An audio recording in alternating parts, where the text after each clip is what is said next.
In this video, I'll show you guys how you can add reviews from AliExpress to your Shopify store in 2020 and beyond as well. So right now I'm going to show you how you can do this. So first of all, go to your Shopify account, sign in, and then go to apps right there. You can see that I've already got this app installed.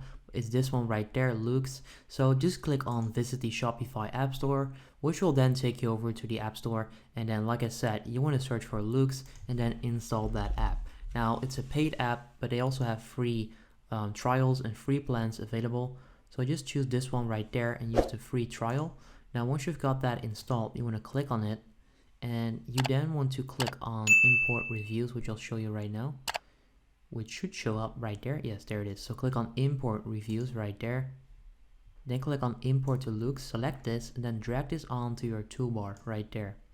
Next up, go to your AliExpress product, and then right there, once you're on your product, you want to click on import to Lux, which you just added to your toolbar. You'll then find this pop-up which you can actually use to add reviews. So you can choose 20 or 100. First of all, make sure you select the product, so it's this one right there. You can then choose ratings, so you can filter this on ratings, 5 stars only, 4 stars and up, reviews from. You can then select a specific country if needed, and you can also translate them.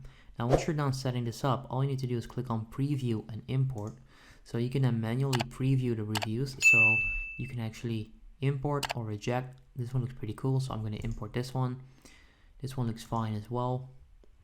So just import the ones that you would like on your store. If you don't want to use one of them, all you need to do is click on reject right there and it won't go up to your store.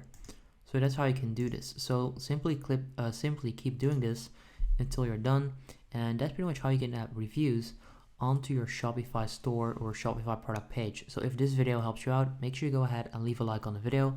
If you have any questions, feel free to let me know in the comments down below, and then I'll see you in the next video.